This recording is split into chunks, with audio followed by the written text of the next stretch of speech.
Good morning. A warm welcome to the Humanist community in Silicon Valley Sunday Forum to those joining us this morning. My name is Ray Sunby, president of the Humanist community. The Humanist community is a chapter of the American Humanist Association. Humanism is a secular and reality-based philosophy of life that affirms our ability and responsibility to lead ethical lives of personal fulfillment that aspire to the greater good. We value freedom, health, happiness, fairness, compassion, and using science and reason to acquire and apply knowledge. If these words describe your thinking, we invite you to become a member of the Humanist community if you have not yet done so. A special welcome to those who are with us for the first time. We invite you to continue listening to our weekly forums and other events. Please aid us in continuing to present these forums by donating to the Humanist community. Membership forms, a list of upcoming events, information about donating to the Humanist community, and other information can be found on our website. Okay, my name is Alex Havasi. I'm vice president of the Humanist community. This morning, Ron Garret will discuss what I've learned from talking to Young-Earth Creationists. All right, I'll let Zem introduce our speaker then. Okay, thank you. We are pleased to welcome Dr. Ron Garret today. Dr. Garret is a mostly retired software engineer and entrepreneur.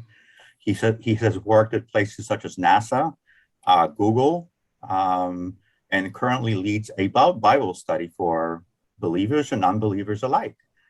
And today he will talk to us about a Young-Earth Creationism, more specifically Young-Earth Creationists, and where they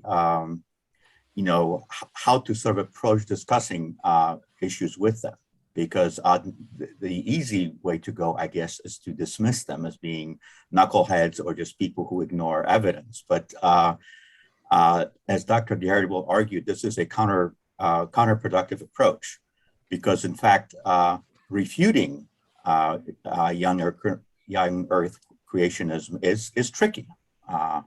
I guess it's like proving that God doesn't exist, I suppose. I don't know, we'll find out. So anyway, please welcome Dr. Ron Garret. Thank you. Before I start, I sent an invitation to this event to one of the Young-Earth Creationist forums that I hang out in. And I just wonder if anybody here is a YEC who took me up on that invitation. I'll take the silence as a no. Okay, well, that's disappointing. Anyway, let me get my screen sharing set up here.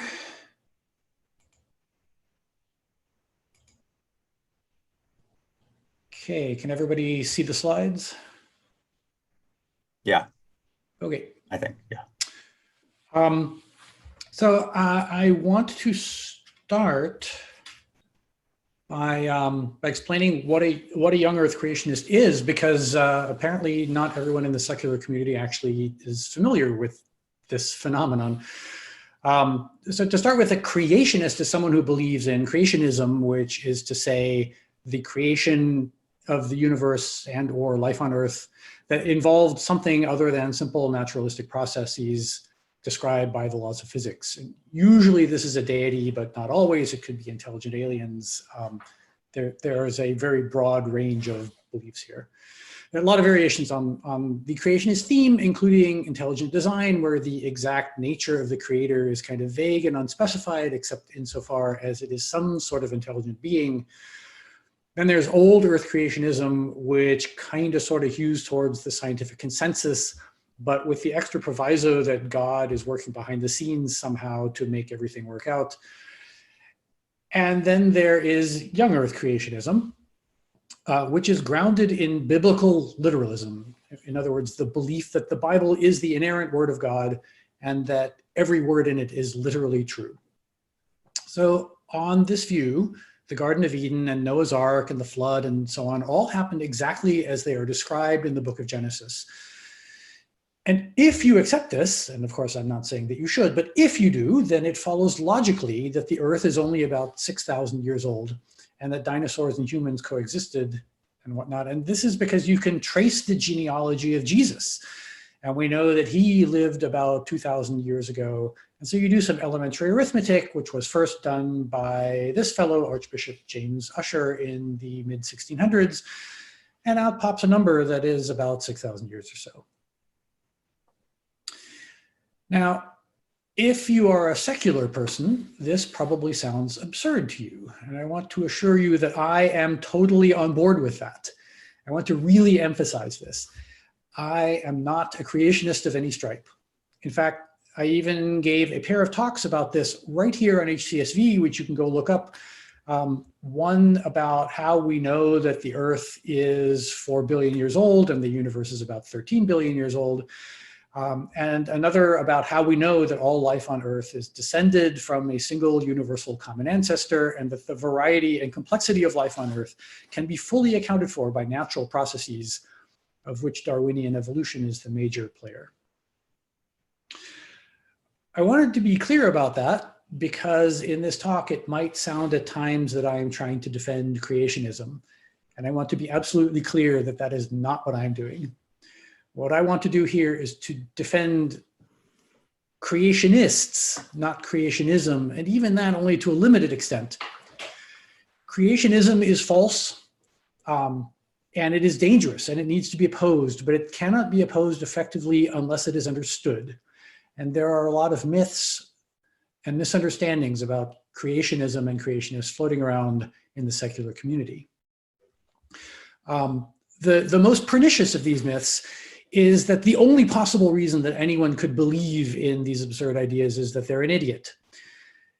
And this is a corollary to the equally pernicious myth that the only reason that someone could be religious at all is that they're an idiot. And another corollary to all this is that scientific truth will eventually win out simply because it is the truth. None of these things are true. I want to motivate some of this by telling you some of the backstory about how I ended up talking to Young-Earth creationists in the first place.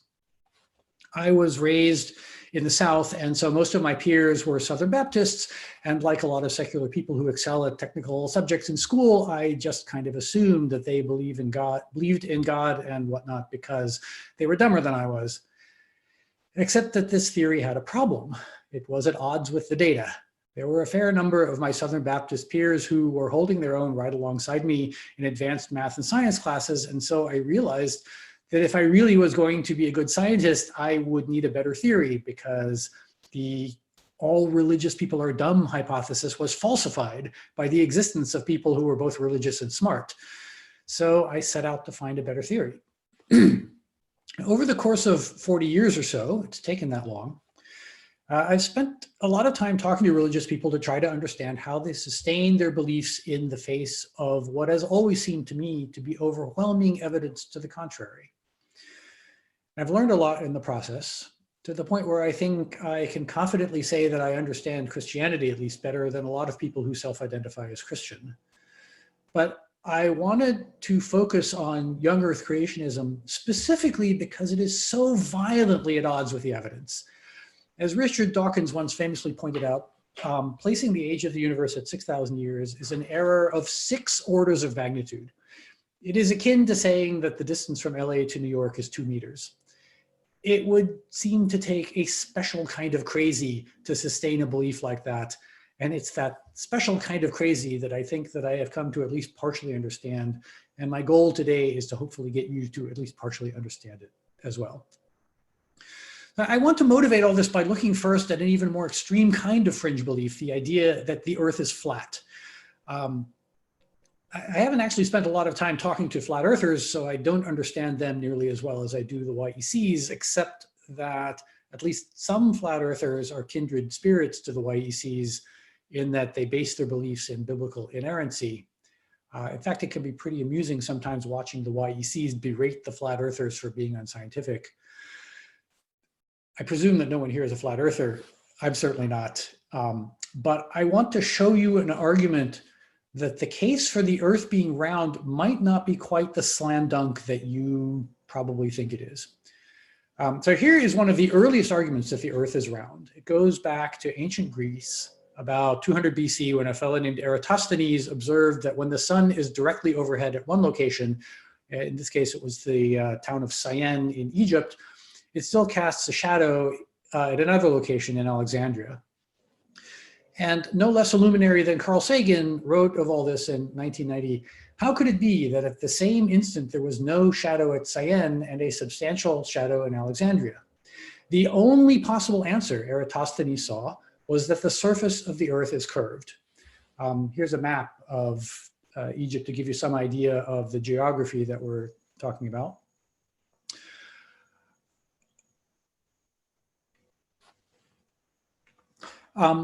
This sounds like a plausible argument, but it actually has a flaw.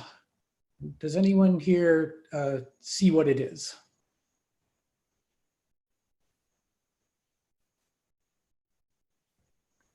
I'll take that as a no. It sounds like a convincing argument that if there's a shadow in Alexandria, no shadow in Syene, that the Earth must be round. Well, I was going to say the other explanation is that the sun is a certain distance from the Earth. That's exactly over right. one location. That's exactly right. This is not the only possible answer. Here's another possibility, which is that the sun is nearby. That would also account for the differences in shadows, even if the Earth were flat. So in order to eliminate this possibility, you have to know something about the distance from the Earth and the sun. You have to know that it's much larger than the distance from Syene to Alexandria. Now, it's important to note here that I am not trying to cast doubt on the idea that the Earth is round, only the idea that this is an easy case to make. The argument as presented by Carl Sagan is not sound because it doesn't eliminate this other possibility. For the argument to hold, you have to also show that the sun is very far away, which it is, of course. And it just so happens that Eratosthenes actually did have some evidence for this, though that part of the argument is much weaker. My point here is that Sagan just ignored all this. And as a result, the argument which he presents is not valid. It turns out that making a valid argument that the Earth is round is much trickier than you might imagine, especially once the trustworthiness of authorities like Carl Sagan has been cast into doubt. I mean, if Sagan got this wrong, what else might he have gotten wrong? What else might other scientific authorities have gotten wrong? Maybe they're all trying to pull a fast one on us for some nefarious purpose. How can you be sure? And once you go down that rabbit hole, it can be very hard to escape. For example, here's an actual photograph of the Earth showing that it's round. But here's an actual photograph of a pyramid on the surface of a comet. This picture is a fake, but it's actually a pretty good fake, and I think you'd be hard-pressed to present a convincing argument that it's a fake based on anything other than your prejudices about the odds of finding a pyramid on the surface of a comet. So here's another exercise for you. Can you think of a way to show that the Earth is round that doesn't rely on any appeal to authority? In other words, that is based entirely on evidence that is accessible to individuals without having to take anyone's word for anything. And I'll leave that as a thought experiment for now. And if you can't, how do you justify your belief that the Earth is round? And by the way, this puzzle actually does have an answer, but it's a lot more challenging than you might first suspect. It took me a while to figure this out. And when it comes to creationism, things get even more challenging. So with that as backdrop, let's talk about creationism. Yeah, okay. So there's my exercise slide. Again, I want to emphasize that I'm not going to try to persuade you that creationism is true, because it's not.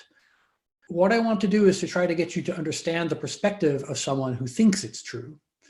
So I'm going to ask you to suspend disbelief for a moment and think back to what it was like to be 10 years old and trying to figure out how the world works. And since you're all here at a gathering of humanists, I'm going to hazard a guess that at some point in your past, you read a book about natural history, or maybe you visited a natural history museum, and there you saw a bunch of rocks and fossils and exhibits explaining how all this stuff you were seeing showed that evolution happened and that the Earth is 4 billion years old and whatnot. But let's be brutally honest with ourselves here. you didn't really evaluate all this evidence. How could you? You were only 10 years old. You just trusted your parents or the book author or the museum curator not to lie to you. And so you grew up believing this stuff, not because you really had a bulletproof philosophical justification for all of these beliefs. How many of you have solved the little flat earth puzzles that I gave you earlier?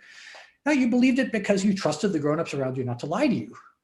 And you believe it today because you trust scientists not to lie to you. And you almost certainly still trust scientists not to lie to you, despite the fact that I just showed you at the beginning of this talk that at least one very prominent scientist actually did lie to you, at least if you read Cosmos. So now imagine an alternative reality where your parents didn't take you to the Natural History Museum, but instead brought you here to this place. This is the entrance to the Creation Museum in Petersburg, Kentucky. And this is the main entrance. It's, it's a real place. You can actually go visit there. And if you do, you would see many of the same kinds of things that you see in a regular natural history museum, models of dinosaurs and whatnot, but with a very different narrative about the significance of what you're seeing. So for example, you would see this full-size recreation of Noah's Ark. It's really quite impressive. When I first heard about this, I thought it was just a modern building with an ark-like facade, but it's not. It really is made entirely of wood, using period authentic construction techniques. It's actually quite impressive. In fact, it's one of the largest wooden buildings in the world. And you'll see, so here's a view of it from underneath, showing some people at the bottom for scale. And you'll see humans living alongside dinosaurs and explanations of how the book of Genesis explains the fossil record and how all of the animals were kept on the ark and lots of other stuff. And if you don't think about it too hard, remember that this is a thought experiment, you're only 10 years old, it can all seem very plausible. In fact, even if you're inclined to skepticism and you go do some homework after your visit to the museum, you will find a vast amount of material on the internet supporting the creationist thesis. And again, at first glance, it can all appear to be very plausible, has good production values and uses all the right sciencey sounding words. And a lot of it is written by people with legitimate credentials. Here, for example, is a book called Stairway to Life that defends the idea of intelligent design.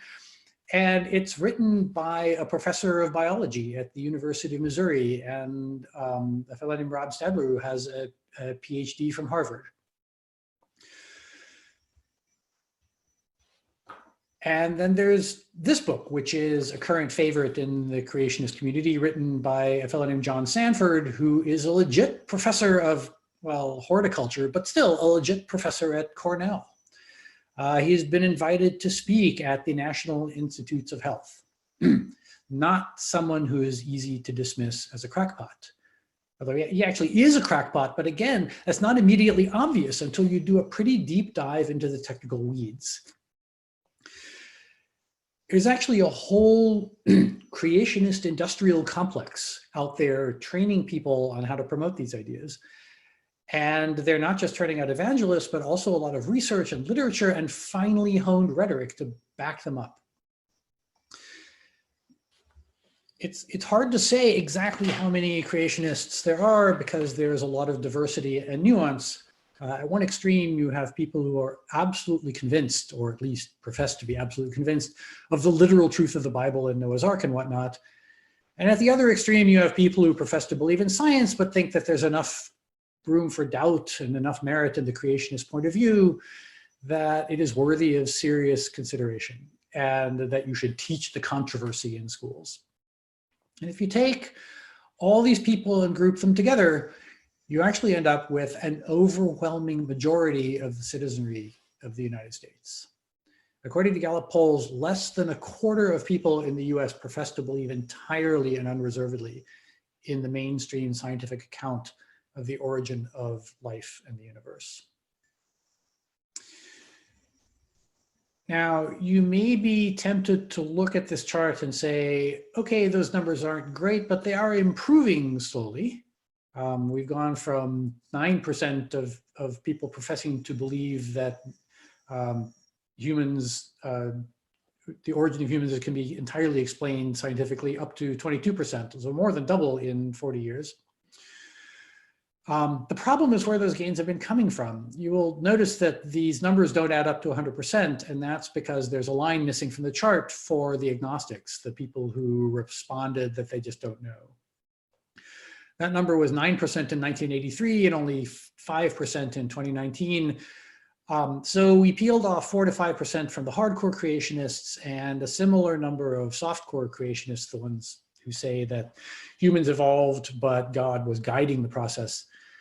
And 4% from the undecideds, though I submit that a lot of those people weren't really undecided in 1983. They were just atheists who were in the closet. So that's what we have to show after 40 years of effort or lack thereof. I wanted to throw in a few anecdotes here from my own personal experience in trying to persuade creationists. So when I started talking to creationists, I went in feeling pretty smug that I could find a logical argument that would persuade at least some of them that creationism was wrong.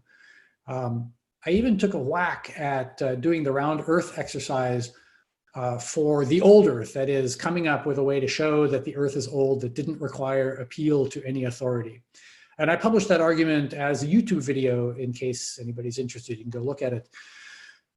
In all of my dealings with creationists over a number of years now, I have not once succeeded in persuading even a single one of them that they were wrong, at least not that they've admitted to me. I've never even gotten to the point where one of them said, I'd never thought of that.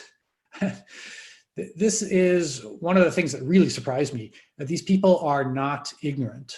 They have heard all of the arguments and they have answers to all of them. It's really quite remarkable. Now, of course, many of these answers aren't very good, at least not from a scientific point of view. If they had good answers, then creationism would be a legitimate scientific theory, and it's not. But they do have answers, in many cases plausible sounding answers that are not absurd on their face. And in order to see that they aren't good answers, you often have to get pretty deep into the scientific weeds. And most people don't have the time for that. And that's true on both sides of this divide. Most people who believe in science don't base that belief on a deep critical examination of scientific claims, because that is really hard to do. In fact, being able to do deep critical examination of scientific claims is pretty much what it means to be a professional scientist. And there's a reason that being a professional scientist takes years of training. It's not easy. So unless you have the time and resources to get to that level, you really have no choice but to take someone else's word for it, at least part of it. And if you're a kid growing up in Kentucky, then creationism on its face can seem pretty plausible. So what do we do about this? Well, one possibility is to do nothing. To say, so what if there are people who believe false things? There have always been people who believe false things, and somehow human civilization has managed to survive. The truth will always win out sooner or later, simply because it is the truth. I think this is a serious mistake. I think the events of the last few years show pretty clearly that the truth does not always win simply because it is the truth.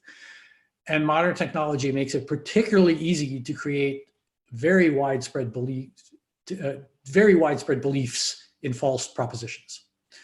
And I think this matters because these beliefs inform policy decisions, like whether or not to require masks and vaccines and so on. These things can quite literally be matters of life and death. So I don't think that complacency is a good option. On the other hand, I don't think persuasion works very well either.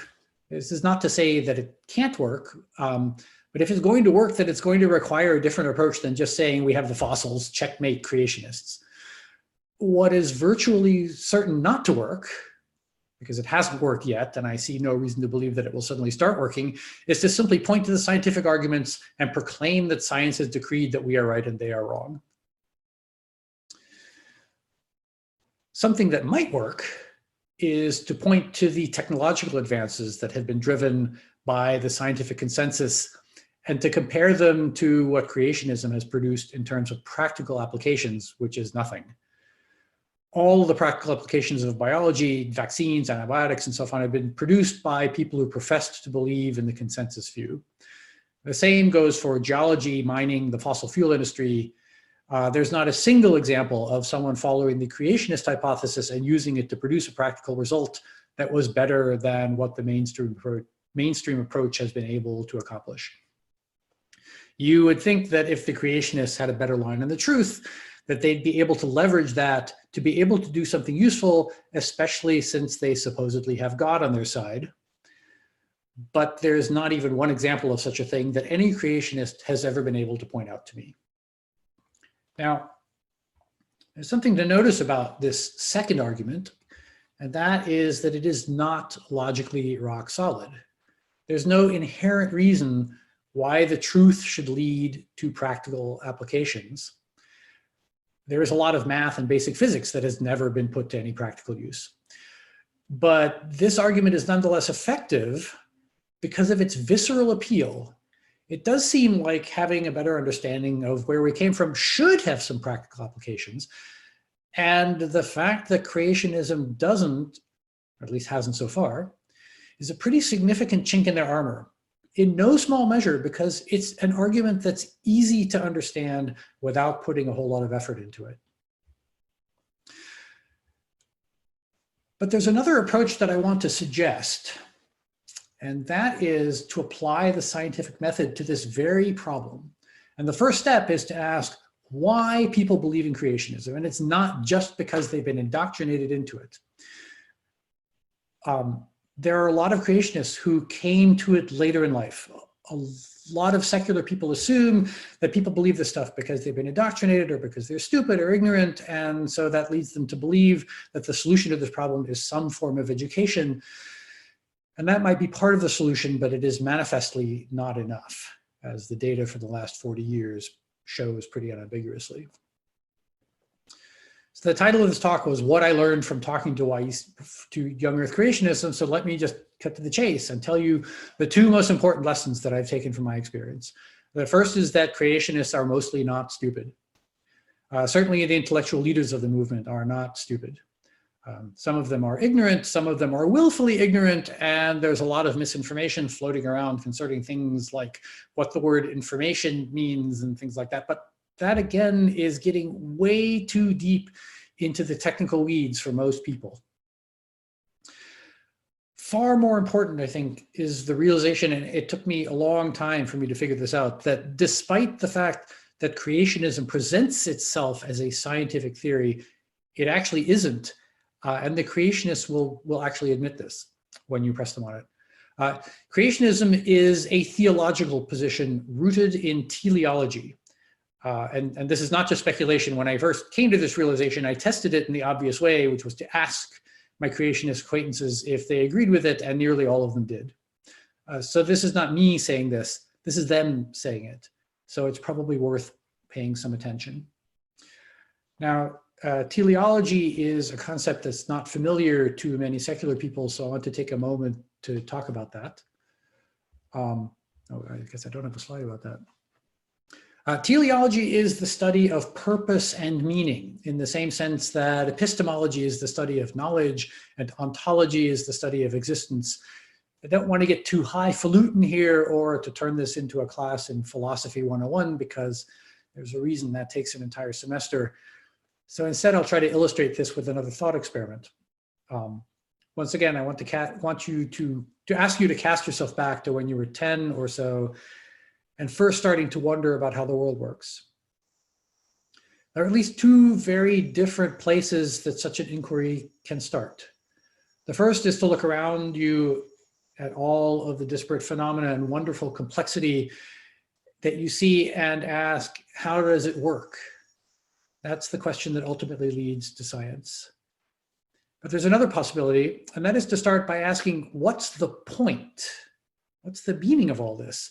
If you start by asking that question instead of the first one, you can end up in a very different intellectual path, not because you're stupid, but just because you chose to begin from a different starting point. So one person starts by asking, how does it work? And they start to poke and prod at reality to see how it responds and if they can find any irregularities in its behavior, and that eventually leads to science. And then another person starts by asking, what's the point? How do you even begin to approach a question like that? Well, one possibility is to just assume that there actually is a point and see how far that gets you. And it turns out that that can get you pretty far, because if there is a point, if life has some kind of transcendent meaning, then it seems reasonable that that meaning must have originated from somewhere. And furthermore, the fact that we are even capable of thinking to ask the question, what is the point, is plausibly evidence that there's some kind of transcendent connection between us and the source of that transcendent meaning. So how do we inquire about the nature of that source of transcendent meaning? Well, maybe the source of transcendent meaning left some clues for us. Maybe it even left us some kind of a manual. And sure enough, here's this book called the Bible and several thousand years worth of attendant scholarship explaining that, yes, this is exactly what happened. You and the universe were both created by a deity that loves you and wants you to be happy and fulfilled and left you instructions on exactly how to get there. And here they are. And oh, by the way, a consequence of all this is that there are one or two discrepancies with the so-called scientific data that need to be reconciled. But that's just a detail. What matters is that you now have an answer to your question, what is the point? And some people attach a lot of value to that. By way of very stark contrast, starting with the question, how does it work, can easily lead you to the conclusion that there is no point, which for some people is a very bitter pill to swallow.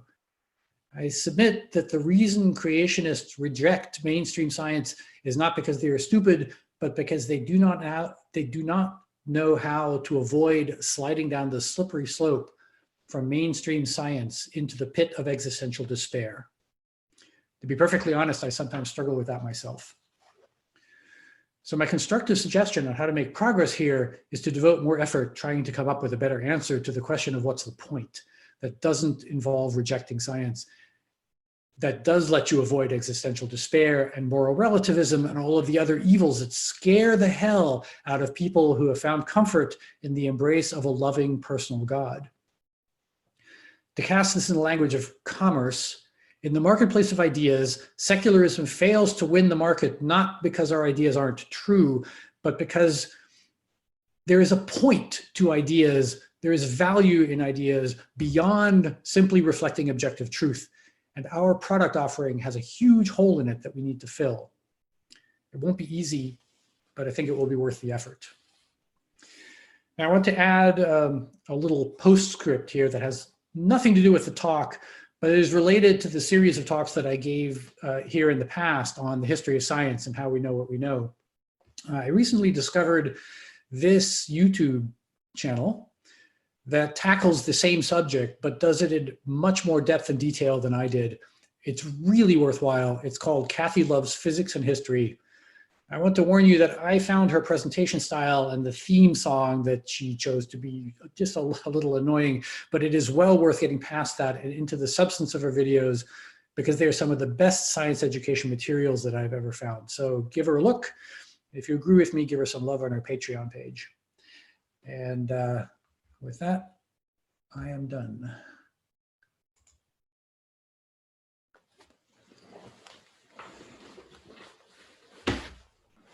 Oh, I have my hand up.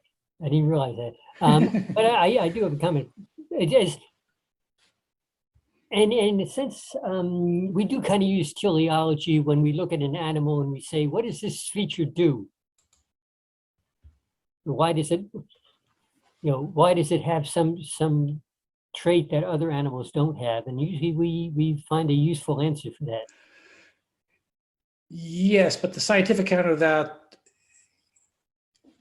only ever goes back to reproductive fitness. Yeah. It all has to trace back to that.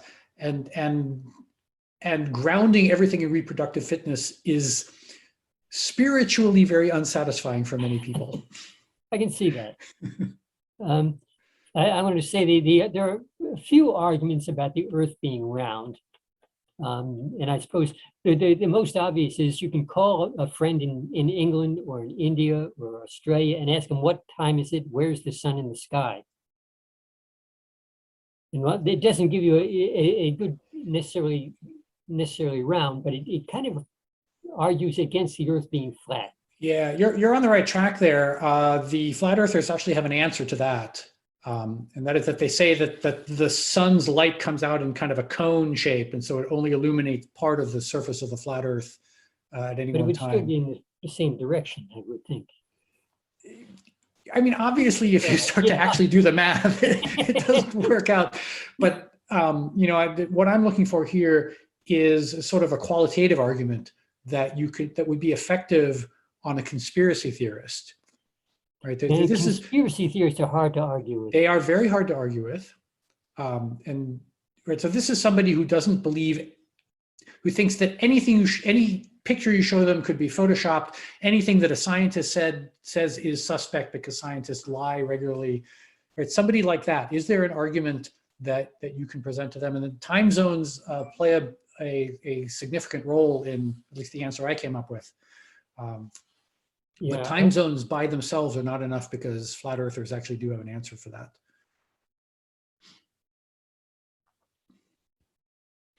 Yeah. Well, the other one is the shadow of the Earth across the moon. It's bigger than the moon, but you can see that there's a curve to it. Yeah, that assumes that eclipses are caused by the shadow of the Earth across the moon, which the flat earthers do not concede. Yeah, and I think that was probably a big part of the original argument that the sun shone down at the bottom of the well someplace and not somewhere else, was probably drawing on other evidence such as that shadow to argue that the Earth is round. Yeah, we have a lot of other hands up, Alex. I don't know if you intended to ask a bunch of questions in series, but I do notice that other people are. Oh, I'm sorry. Here. I tend to get carried away. Matt. Yeah, Alex, some of us have questions too. Come on. Gee. But I was kind of in the same vein. I have a couple of things to cover. I've been putting stuff in the chat. I don't know if you'd noticed that, but have you seen, Ron, have you seen the documentary? I think it was a short series on Netflix called Behind the Curve. No, I have seen some videos where flat earthers actually do experiments to show that the Earth is flat, and they end up debunking themselves. Yeah, in that particular, I think it was a series, like a short doc series, I think. But they did a number of experiments, and every single one of them came out that the Earth is round in some way. Sure. And like some of them, they would just say, "Oh, we did something wrong, and we got to try this other kind of experiment," or that they've defected and are now part of the conspiracy. Yeah, well, right. Yeah, the other ones would think that if they dropped out, but or they're moles. I mean, they were good experiments that didn't appeal to authority or anything. Like they did actual things to prove it, and they're pretty interesting. And it was also interesting to watch them like try to jump through hoops, mental gymnastics to try and fit their own theory, right? And then the only other comment or question I had was, I posted it in the chat. You were talking about the Noah's Ark exhibit at the Creationist Museum. And you mentioned that they used or you said something about them using ancient techniques to build it, or contemporary techniques. Yet there's plenty of photos of them using cranes, and I posted an article that has a photo of a crane. Yeah, even as those words popped out of my mouth, I realized I had made a mistake because I actually ad-libbed that off of. I only have rough notes here on my script. Okay. The construction techniques were not period authentic. They did use modern technology to build it, but the materials and that they used, the whole thing is made of wood, and the wooden pieces are attached to each other with pegs, and so if you don't know a lot about ship construction, you can look at this thing and say to yourself, Yeah, it seems not entirely implausible that such a thing could have actually existed. Yeah, I don't know the details of how they built it. I know a lot of people's claim that that was not possible for it to fit, stay together with wood. I would be curious to know if they used glues for it as well, not just pegs, because modern glues are stronger than wood itself. Yes, and it doesn't matter because at the end of the day, it's still a building, it's not a boat. And if you put it in the Yeah. water, it would absolutely not float. But that is not an experiment that anybody's going to actually do, right? Yeah, but I would say the pictures that I saw, like it does seem to be out of wood. Some things seemed like there might have been some of the connections were metal, but not positive on that. I'm just looking at pictures and I'm not, an architect or anything, so I couldn't, or a building engineer, so I couldn't say for sure. But by the way, Alex, are you moderating or are you relying on me to call on people who have their hands up? I'll moderate. Okay. yeah. I was gonna say that's all I had to say. So the next person can go. Okay, Greg, or excuse me, Michael. Yeah.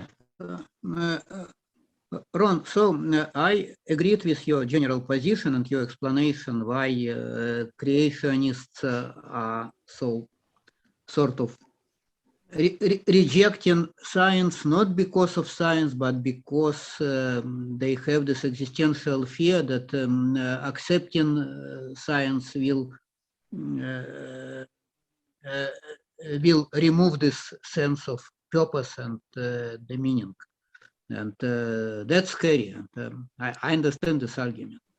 But it's not teleology in and by itself, because in principle, there is a place for teleology in science, even in physics. You probably know this. There are these variational principles that allow to formulate many scientific laws as in terms of achieving some goal, like minimal energy and so on. But most people don't care about physics as much. What they do care about is people, or ourselves.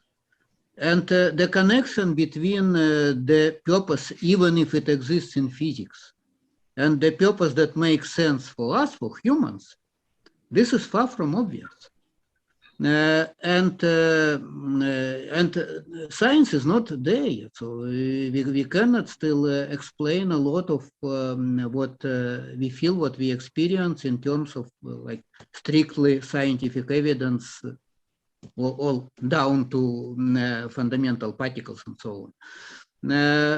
And so that's the problem. And if you point out, like you said, specific achievements that make our life better as an argument in favor of science, it's also not entirely convincing, because people can point at a lot of dangers and even existential dangers created also by scientific and technological progress. And how could you say what is more important?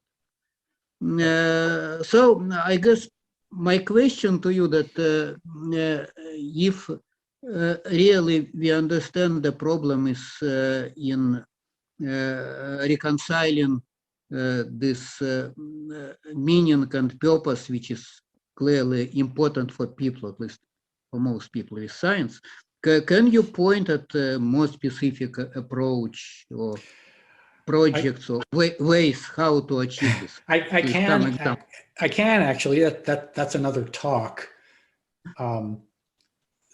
So this is actually something that I've been thinking about for a long time, and I have put some effort into trying to actually come up with a solution. It's not something I can easily summarize, but I've written about it, so I can point you to some very drafty, early stage writings that I've done to what I think is a promising direction to pursue. Oh, okay, please do. But my goal here, I give talks like this semi-regularly, and my ulterior motive here is to find people who are interested enough in this to become collaborators in this, because I think it's is not easy solving this problem. And well, probably I would. okay, So, well that would be great. yeah. Okay, Scott. I have a friend who really likes sports, and something will be on the TV and he'll know this player, that player, he'll know the teams, he'll know who just won, and he really loves sports. And I don't care about sports. So I think there's two kinds of people who like sports and people who don't. And he's a member of our community, and he has told me he has never met such a group of people in which no one cares about sports. I don't know. So why would you, and I see on the TV, a video of people fighting. There's people who like this team and people who like that team, and they fight each other. And I just shake my head. I cannot understand it. And I can't help thinking that, there's something human that we want to be part of a club. And I think that what might be happening is that if you think something that isn't taught in school, you know something that everyone else doesn't, that makes you really special. And if you can hang out with people like that, so and the creationists, by the way, persecuted they are, the tighter they'll cling to their beliefs. It makes it even more fun to belong to this club. That's exactly right. And the creationists actually do feel exactly the same way, because they've got a personal line to God and the truth. And they feel special because of that. In exactly the same way. So if you're in a bar and you meet someone who's an X fan and you say, yeah, but what about this play? You're not going to convince them that way. The way to convince them is, you make a personal connection and they get to know you and they start to realize maybe there's another club they could belong to. The difference is that sports at the end of the day doesn't really matter. And that's part of the value of being a sports fan, is that it lets you channel this human impulse in a direction where you're not going to do too much damage most of the time as a result of the process. Most of the time, yeah, it can get out of hand. It's very similar to the way that in the wild, a lot of animals go through these, fight each other, not by actually fighting, but just by putting on displays until one of them just decides to resign, and that way they avoid injuring each other. Cool, thank you.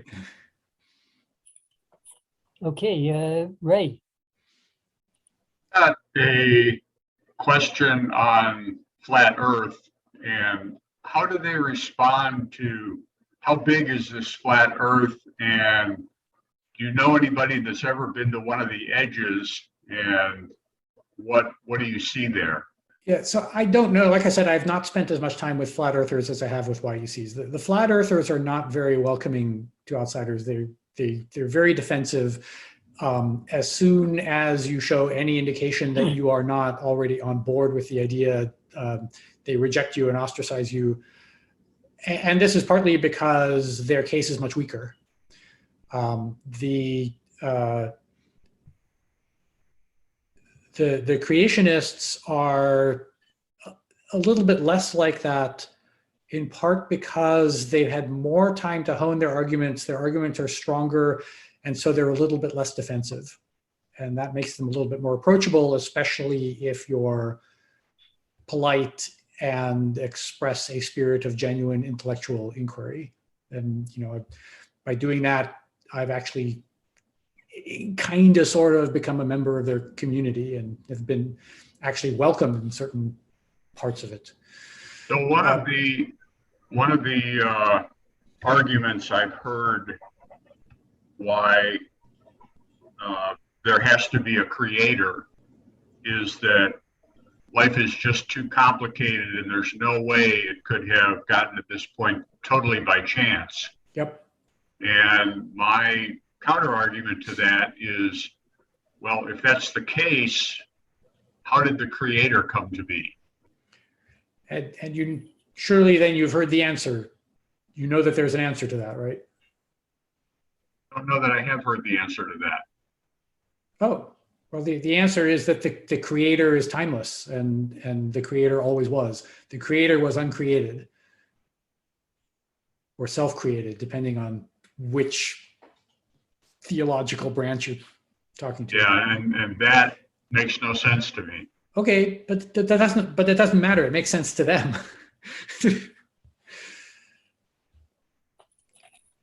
Curtis. Yes, thank you. Can you hear me okay? Yes. Okay. Yeah, so several points. I was listening to other questions. I also had some other thoughts as well. But I guess my main kind of question for you was, and I really appreciate your presentation. Thank you. And I really appreciate your perspective on it too as well, because as me growing up and coming out of a church environment, and also my dad being a pastor who's retired now, I've been kind of, polysaturated in religion my whole life. So I see it from all the sides. And it's so true. I remember I used to advocate this so much to people that, God is beyond time and space. So we're on this linear line, but God is above time and space. So, And by the way, I should point out here somebody is that eternal, then they always were, they always will be. The cross, everything that's happening in the future, everything that's happening in the past is just the present for that entity because it's eternal. It's nonsense, but when you're in it, and that's, those are things that have been told to you and they make sense. It's a real solid thing you can hang your hat on, really, it is. But what I was going to ask you is, I know you kind of mentioned that it might be more complicated, but can you at least give kind of a rough idea of some of the ways that you were able to reach out to people that were somewhat successful, or can you at least kind of put some kind of a rough? no, I can't, because I have yet to succeed. Oh, interesting. I have some ideas that I'm developing that I think might be successful at some point in the future, but so far they haven't been. Okay. But I don't know yet whether that's because the ideas are deficient or because I just haven't put enough effort into marketing them. I'm not a very good marketeer. So one of the reasons that I'm hoping to recruit some collaborators is because it's just a boatload of work.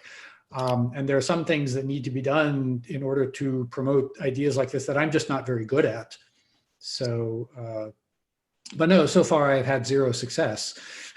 Otherwise I'd be more, you would have heard about it by now. Okay. Well, I can tell you, I have kind of, I've kind of made up a YouTube playlist that I put out there for people to check out, taketheredpill.com. And Okay. it has a lot of great atheist material on it, but it's mixed with a lot of humor, with a lot of comedian stuff, common comedians that most people like and stuff like that. So when people can come out at things at humor, it can kind of, I think humor is one of those great things, and comedians, have done this for years, where they can kind of get ideas or maybe subversive ideas that aren't in the traditional body politic into people's minds in a way when they're laughing, or, like, Dick Gregory has a famous, thing where he talks about, he had this team of 12 guys, 6 white guys, 6 black guys, they go into the department store, and all the security guards would follow the 6 black guys, and the 6 white guys would clean them out. And, it was just, it's funny stuff like that, that, you laugh at it, then you think, oh, why is that? You know what I mean? You kind of think, oh, that's why they follow the black, it's funny, it's silly, and it makes sense, but, but it makes you kind of think about the state of, ethnic relations. You're absolutely right about all that. And I'm really happy to learn of your channel, and I'm absolutely going to go check it out, because one of my big concerns is I go to speak at groups like this semi-regularly. I get invited to, and I look at the audience, and it's overwhelmingly old, affluent, white guys. Old, affluent, white, well-educated guys. right? And you know, that's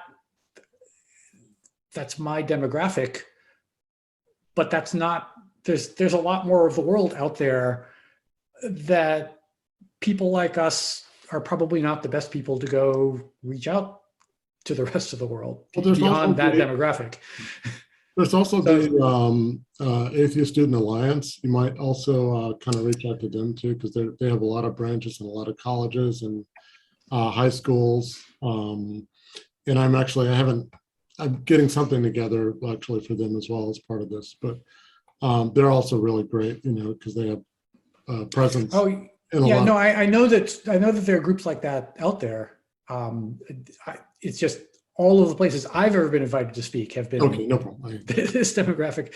Oh, something else I wanted to mention, going back to something you mentioned earlier and to Scott's point, this idea of the timelessness of God and how that doesn't make any sense. There is actually an analogous concept in physics, which is the quantum wave function, which exists outside of time and space.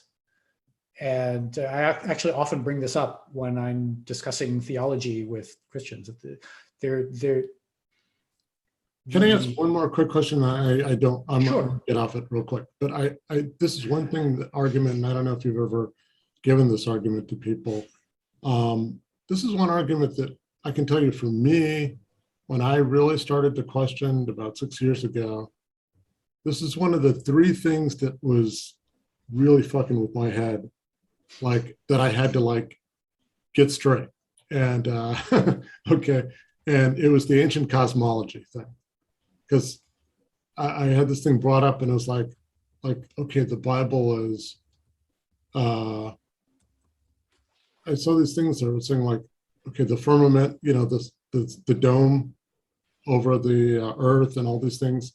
And ancient cosmology would teach that, you know, there's this firmament in heaven, and there's the creation story has the waters above and the waters below. Yeah, and that's where a lot of the flat earthers come from, by the way. Fall down from the windows of heaven, and the windows of heaven would close and all that stuff. So it's basically we're in this bubble and there's this giant ocean above us. And it makes sense if the only scientific instrument you have is your eyes. You look up and the sky is blue, just like the water. And there's way more water than the land, as far as you can tell. And you know, the water falls down and then it stops falling. So there must be an ocean up there and the water's coming from, it makes sense if that's all you've got, you know? Yeah, no, our ancestors were not idiots either. This is something that a lot of modern people don't really get. You know, they look back at some of these ancient theories and they seem quaint, but given the data they had at their disposal, they're not entirely unreasonable explanations.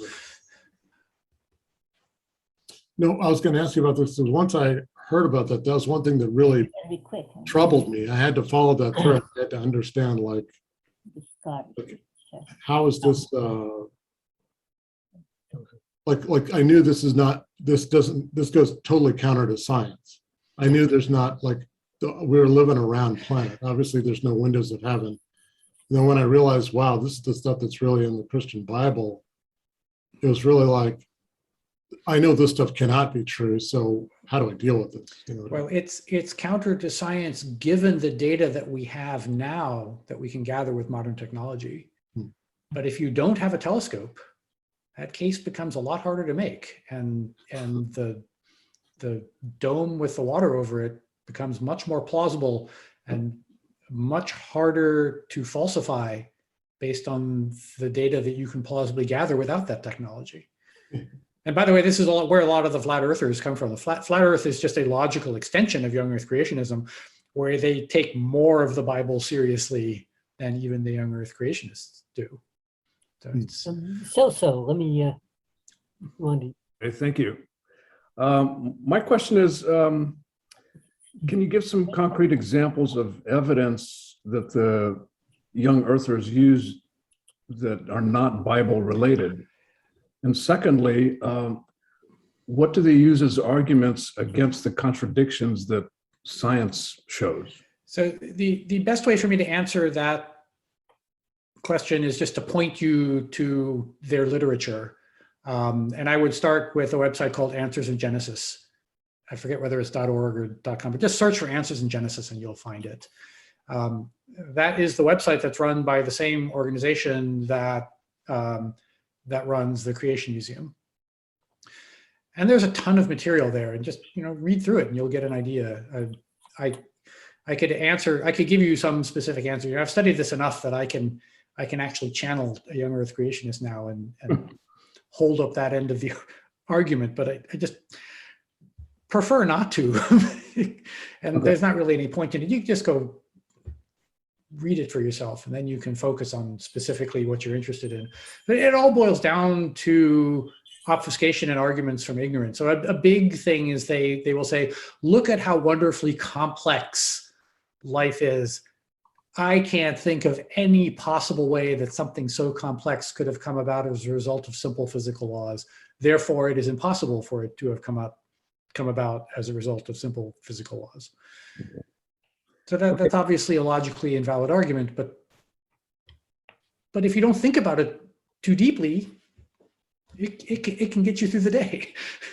Great, thank you. I wonder if Alex could post a link to this recording, because love to have access to it. I'll put it in.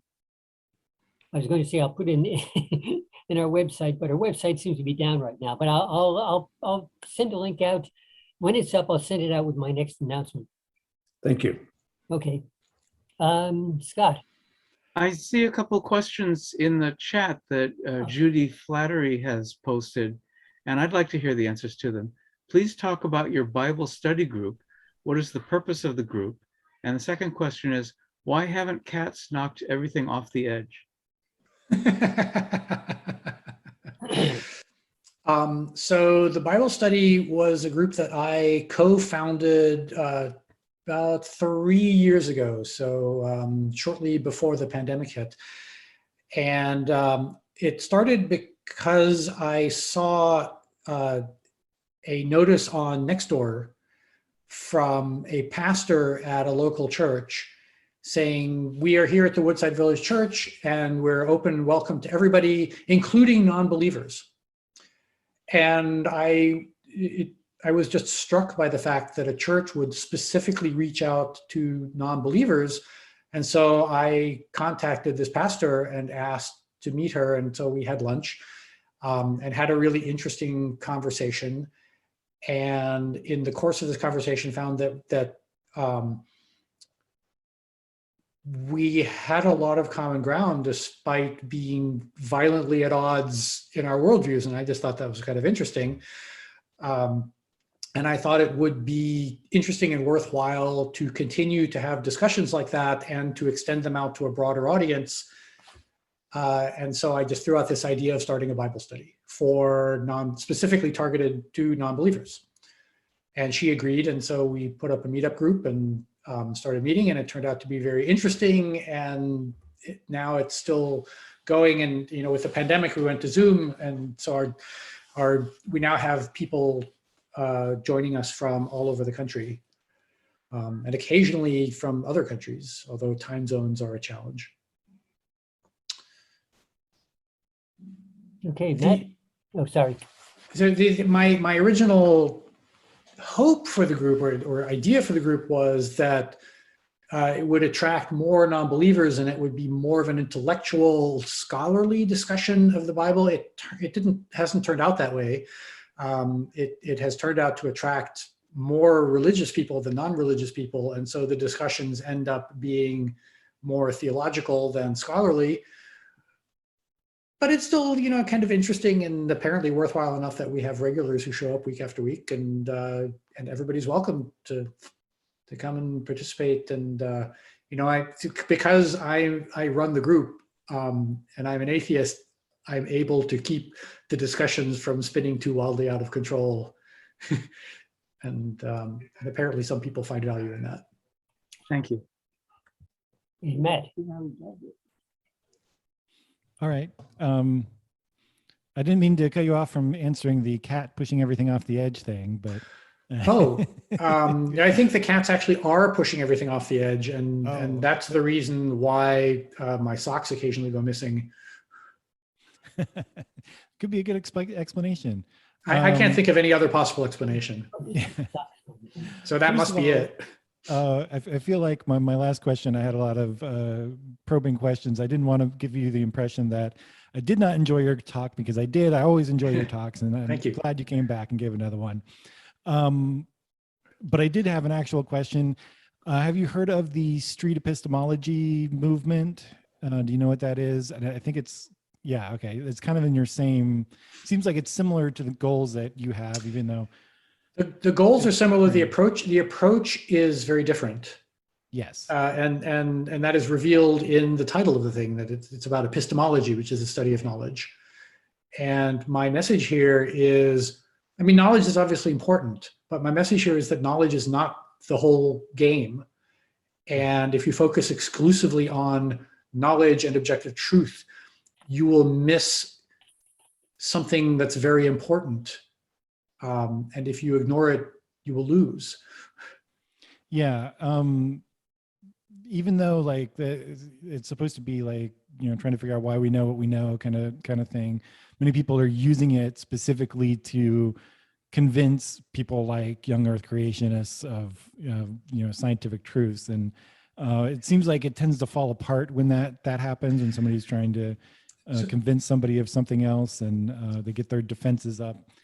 Anyways, so the target audience for how we know what we know was not the creationists. I was fairly sure that was not going to reach them. The target audience for that was the people who had doubts, who were on the fence. Right. And in particular, those who were entertaining conspiracy theories and looking at reports of, like, you know, scientific fraud, which does happen, and starting to seriously entertain the possibility that there really was a conspiracy. Yeah. And because that can be a hard theory to falsify. Yeah.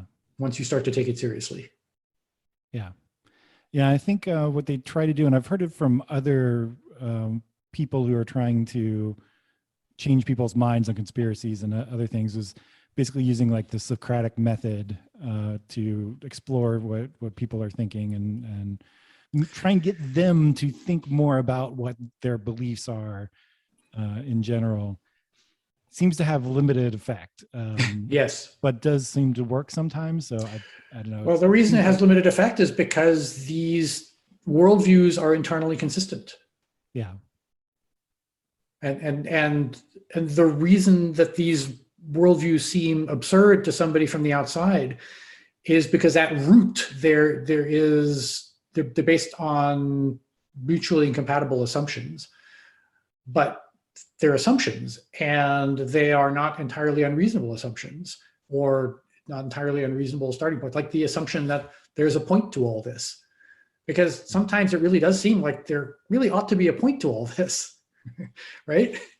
Well, sometimes there seems to be that there really isn't a point to any of it as well. It does seem that way sometimes, that there isn't one, but it also seems, at least to me, that there ought to be, because if there's no point, then something in the metaphysical cosmos has gone to an awful lot of trouble for nothing, right? That is a common argument, isn't it? Well, I'd be interested in hearing if you ever come up with something that actually works and convincing, changing people's mind about these things. Yeah. You know, I'm on a podcast, and we cover not specifically Young-Earth Creationists, but all sorts of conspiracy theory people. We mostly make fun of them, which doesn't really help in convincing them, but we really haven't found any way of convincing any of them that their ideology is.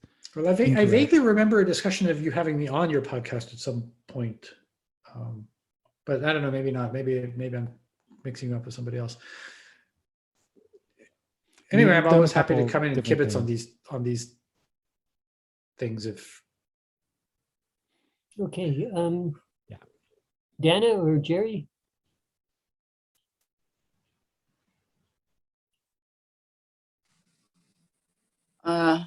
Unmute. Where is it? I think you just did. Okay, good.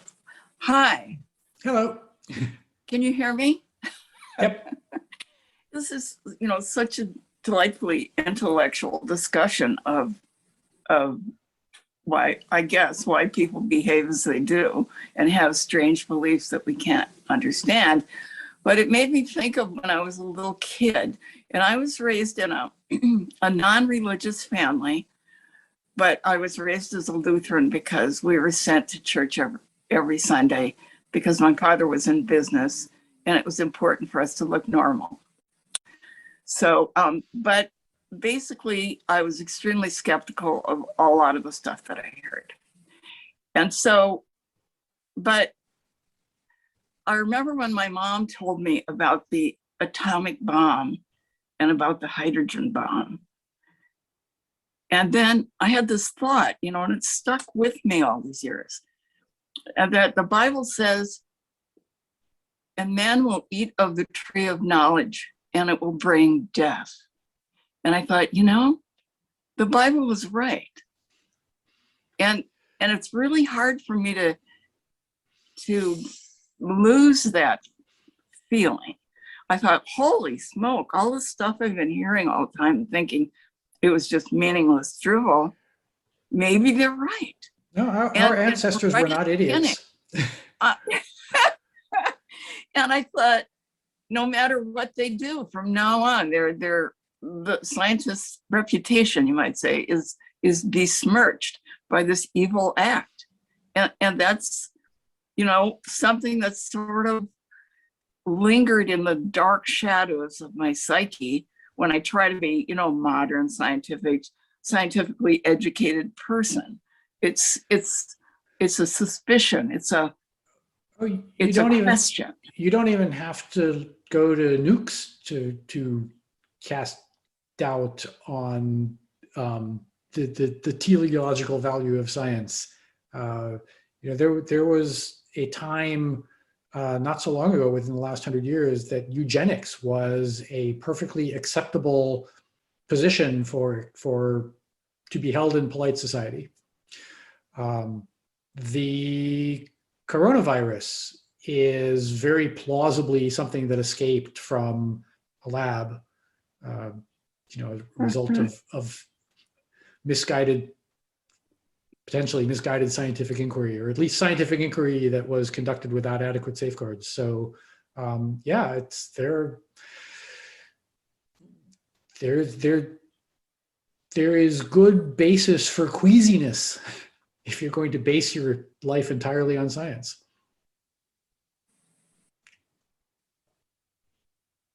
Thank you.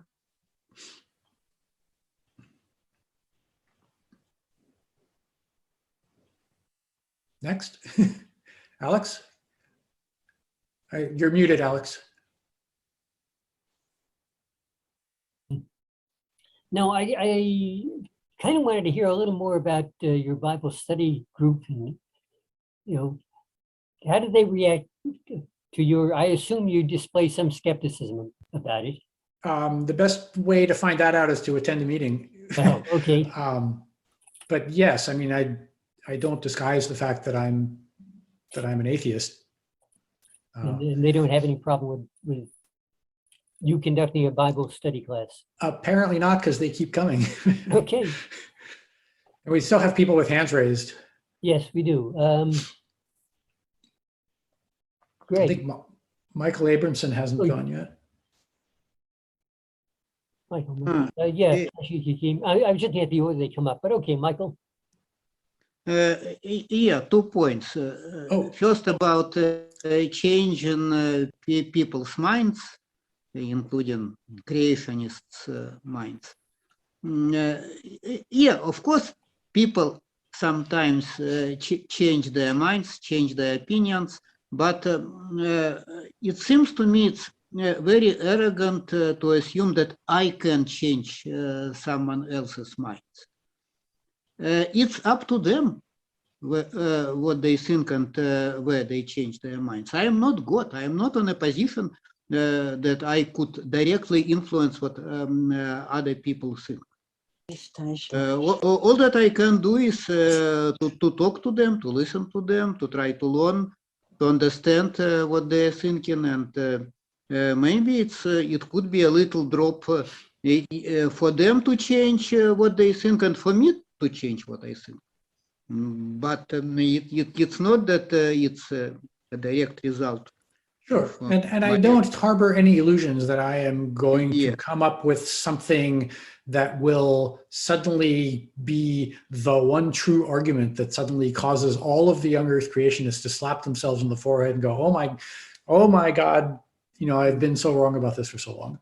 My hope is that by basically applying the scientific method to this problem, that I can help to move the needle by coming up, by diagnosing the reason that progress has been slow and proposing a hypothesis explaining why progress has been slow that will lead some people to adopt that hypothesis and change their behavior as a result, and that will propagate out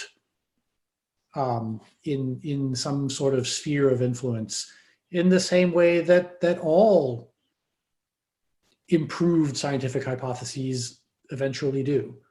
That's my hope. That's what keeps me going. Well, but obviously our psychology, it's not a linear system, right? So I maybe didn't say that it was, and it doesn't. This program doesn't depend on that. Maybe the best way to change someone's mind is not to try to change their mind. That's what maybe at least something that to keep in mind. And my another comment was about this idea of God as someone who existed forever and who is so much beyond our comprehension that to me, this idea seems, I'm not saying that I believe in this idea, but it seems entirely plausible, because how else are we trying to make sense of the world? We are trying to explain anything in terms of something bigger, like what is the laws of nature? This is something more stable, more persistent than individual facts, right? And that's why they provide us explanatory power. Yep. And ultimately, we could assume that something much bigger than what we can usually comprehend could explain our world, which may be not literally infinite, but it is so big and so great, so large that to us it appears as infinite. Yep. No, that is a hypothesis that is not easy to dismiss out of hand, and right. In fact, coming up with a logically sound counter argument to it is challenging, and makes a good exercise. Actually, I think it can be done, but it's not easy. It probably can be done maybe in more than one way, but I don't think that the counter argument would be entirely convincing and would have. Anyway, this is the kind of discussion that happens in my Bible study. So if you're interested in this sort of thing, come anyway, so that's what I wanted to say. רצית לדבר. מה? רצית להגיד משהו. לא. זה כבר אמר. So I see 4 more hands raised. Alex? Alex, you're muted. So while Alex is mute, I've got a quick question. Have you read the book Reason's Fifth Dawning by Alan Juskin? I started reading it and couldn't get past the first few chapters.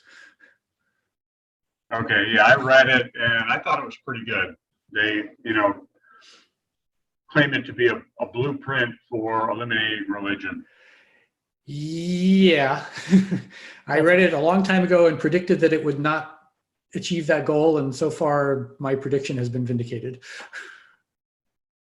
Yeah, excuse me, Curtis. I think did you lower your hand or something?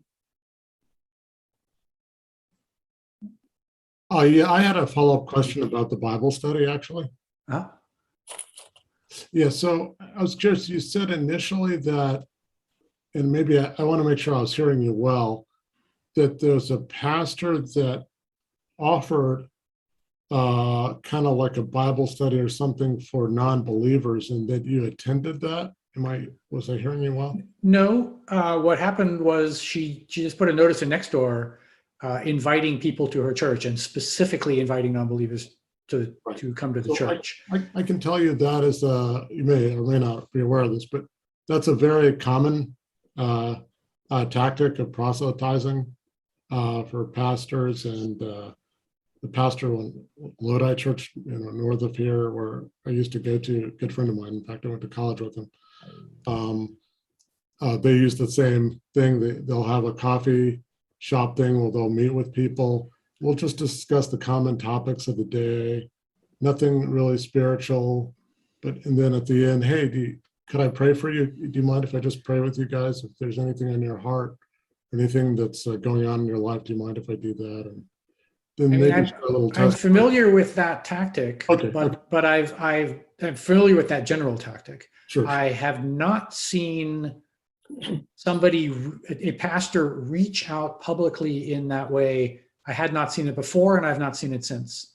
Oh, interesting. Yeah, no, I can tell you it's very common, and at least, well, within the Seventh-day Adventist church that I was in, they have whole pastoral conferences where they teach how to reach out to the end, because they even have the whole percentages of the non-believers keep growing. This group keeps growing. How are we going to reach the non-believer? So yep. These people that are not interested in religion at all. It's one thing to reach out to other Christian groups and poach them, to your Christian brand. Yep. That's one. But then to reach out to the people who don't have any interest in religion, wow, that's a harder nut to crack. But they actually do have whole things about that. So I was wondering if that pastor was still a part of your specific Bible study, or if no, she had to bow out about a year ago because it was just becoming too time consuming for her. Interesting. She was doing some kind of a major capital fund drive for the church, and that was taking up all of her time. But we're hoping to get her back one of these days. But at the moment, there is another person who has kind of stepped into her shoes as co-moderator. His name is Luke. But no,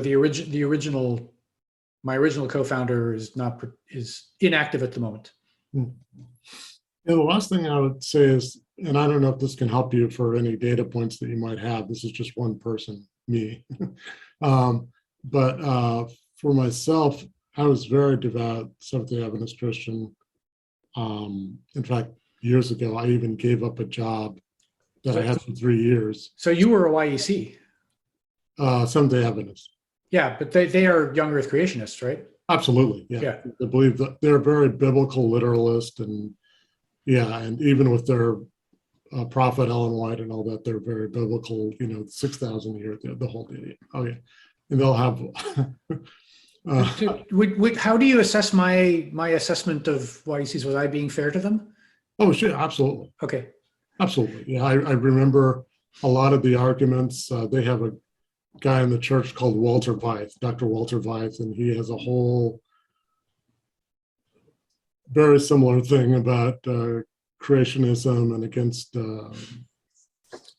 evolution, the whole deal, and very scientific sounding, and so very popular within that circle. And like I said, it goes into deep science, and it seems to make a lot of sense, and seems to be a very unassailable view, and blah, blah, blah, but it's nonsense. But anyway, I know that now, but what I can tell you is that for me, it was a process of whittling down. So like my sister had defected long before my sister, and she became an atheist or just not believer at all. And she would kind of put little things in my mind, like she would send me a text, whole thing about Jesus never existed. And I was like, that's crazy. Jesus never existed. Well, you saying Jesus never existed? That's crazy. But then I looked at it, I actually read it, It's like, wow, this has a lot of really compelling points to it. I wouldn't have accepted it then, but I did kind of read it, and I kind of ran it by my pastor, and they said, well, but you have a personal relationship with Jesus, right? He's real to you, right? And you see the things he's done in your life. Yeah. Okay, easy. And then I came down the ladder. I was back on board, And then, so other things to do, but I can tell you for me, it was just a random thing where people on the internet, I would have to say, did things to reach out, almost like the movie The Matrix, where they just reach out to people that might be open to seeing what else is out there more, and they'll follow the white rabbit, and then they come to a decision. Like, it's kind of like that, where I was doing a Bible study and I looked up a concordance. The concordance that I found was actually an atheist concordance online that atheists had made, for the Bible.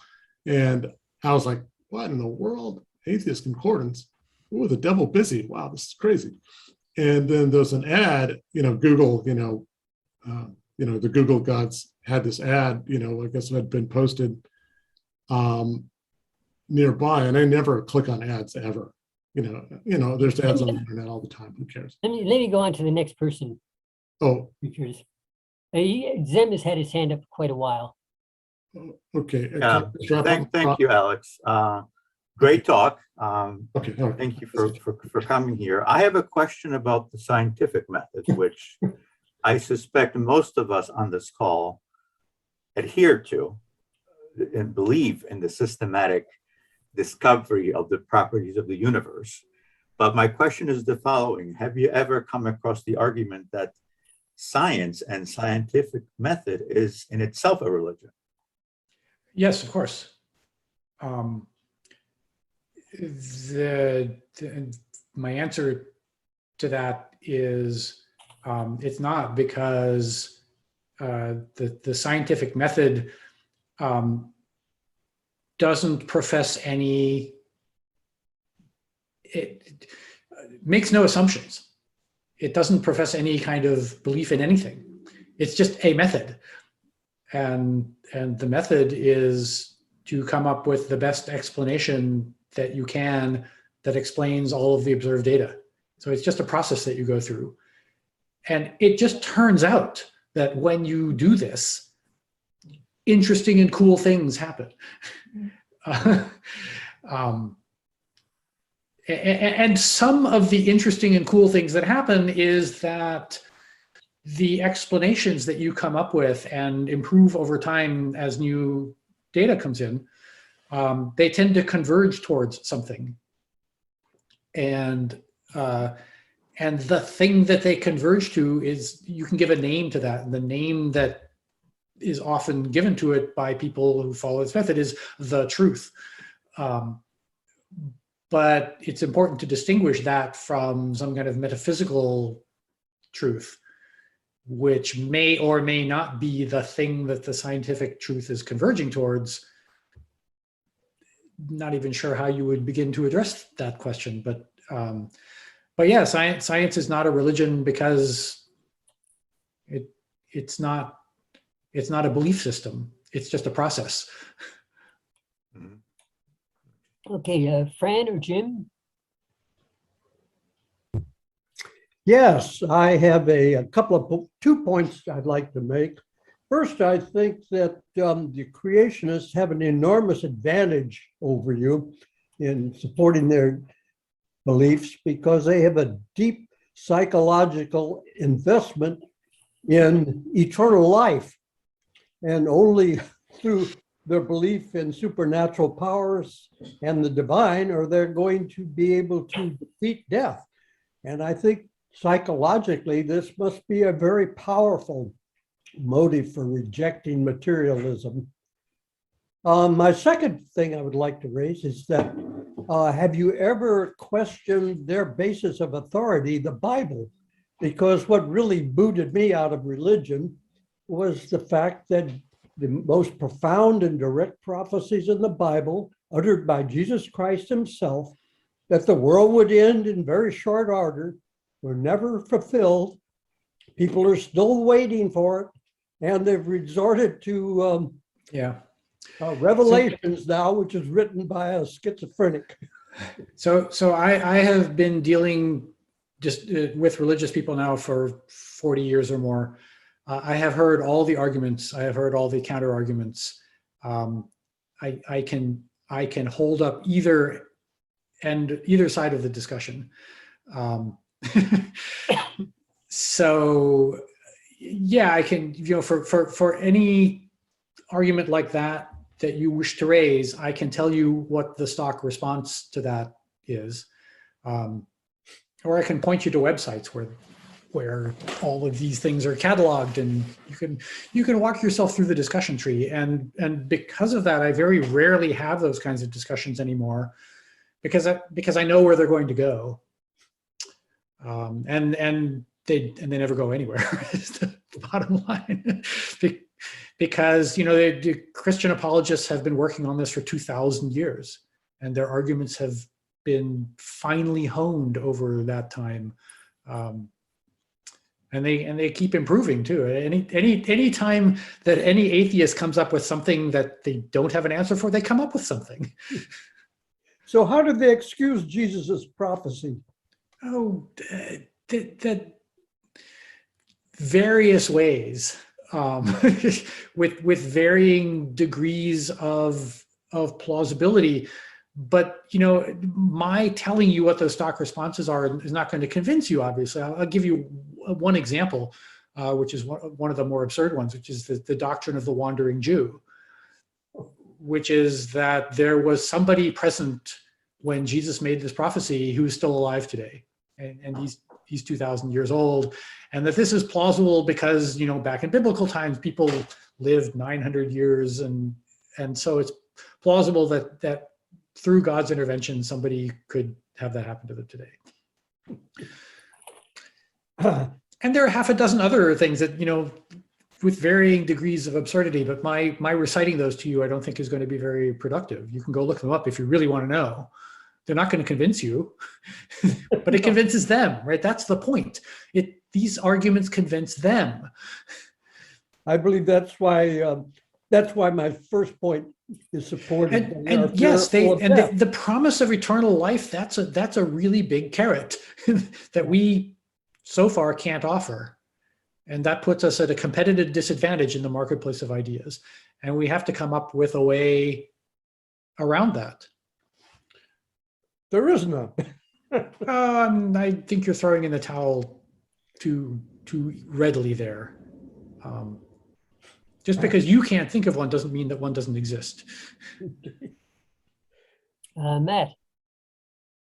Real quick one, Ron, you keep talking about your Bible study thing. Could you drop a link or information of how people can find it? And are you meeting in person, or is it online, or what? It started in person, but it's been online since the pandemic, and is probably going to stay that way because we now have regulars that are all scattered all over the country. So I don't think we'll ever go back to being in person. Yeah. If you go to Meetup and search for Bible Study for Skeptics and my name, you'll find it. But yeah, I will post a link. Excellent. That's it. See, no one else has their hand up, so I'll talk. When we talk about conspiracy theory, I think that there's a problem that's getting worse, and that is it's harder and harder to find irrefutable evidence. Photographs can be faked much more effectively. Voice recordings, pretty much anything you present as evidence could be a fake. And they're getting better and better. Yeah, that's going to become a more and more serious problem as time goes by. We have all come of age at a time when photographs can more or less be trusted because the effort required to fake one is significant, and the skill required to fake one convincingly is even more significant. But that's changing. Yeah. And probably a few generations from now, deep fake technology will be so readily available that it will be literally impossible to tell, even for an expert, whether a photograph or even a video is authentic or not. And at that point, discerning fact from fiction will become much more challenging. Yeah, that's scary. Yes, it is. It's very scary. And I want to comment about the idea of people being wrong about the nature of the universe. You know, people weren't wrong when they said that the earth, that the sun went around the earth. That was the best answer at that time. They made observations, maybe not with enough accurate measurements, but it was a good answer. And it's as accurate as pretty much what we say about atoms and electrons and so on. Yeah, that's actually one of the points that I made during the History of Science series, is that the progression of science was driven not because we as a species got smarter, but because we developed new technology that allowed us to build better instruments that allowed us to gather data that wasn't available to prior generations. And some of that data was at odds with the best theories that they were able to come up with. And that is what drove the creation of better theories. But it's not that our ancestors were stupid. They came up with plausible explanations of the data that they had available to them at the time.